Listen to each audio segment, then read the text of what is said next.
eo amin'ny sehatra ny fahasalamana kosa indray dia nanomboka omaly ary nitoy androany ny fitiliana ireo afaka nisitraka ny fandidiana maimaim-poana ao anatiny ny hetsika opération Smile andiany faha 1 izay karakarainy Lions Club Antananarivo Analamanga miaraka amin'ny OSSA. Hatramin'ny omaly ireo olona simy na manana takaitra eo amin'ny molotra sy eo amin'ny lanilany no mitandahatra teto amin'ny kianja eto amin'ny HGRA manatanteraka fitiliana. Anisan'izany Zanaty izay niainga avy any Mahanoro.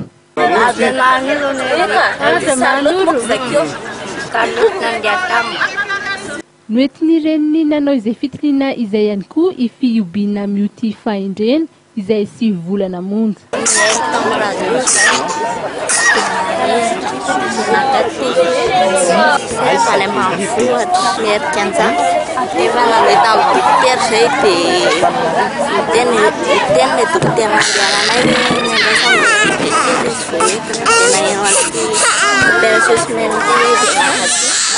Ny Lions Club Antananarivo Analamanga no mikarakara ny hetsika miaraka amin'ny Opération Smile South Africana ny OSSA ka any amin'ny 20 any ireo olona hodidina maimaim-poana ao anatin'ity hetsika Opération Smile andiany faha 12 ity.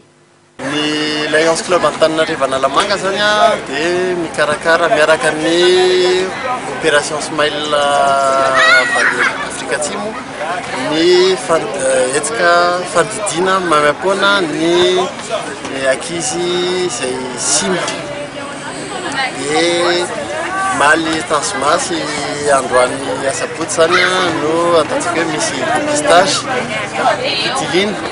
Fitilina io afaka hijerena ny olona izay afaka operena avy eo didina moa zany.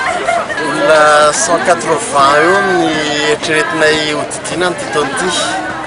Fa ny olona tonga tamin'ity taona ity moa zany dia ny 300 eo. Tsy maintsy manao sélection moa mazava ho azy en fonction an'izay priorité io. Ty hetsika ity zany dia efa nataonay niaraka tamin'ny Opération Smile Afrika Atsimo depuis 2007. Ty hetsika ity moa zany efa nataonay depuis 2007 dia efa 11e Opération Smile dia izy ny présidente amin'izany nanao ny Opération Smile voalohany tany Tamatavy. Raha pitsy moa no ivoaka ny anaran'ireo izay afaka hiatrika izay fandidina maimaim-poana izay. Ary anomboka amin'ny alatsinainy ho avy izao kosa ary tsy farany na ratsy ny faha 17 aprily ny hetsika fandidina.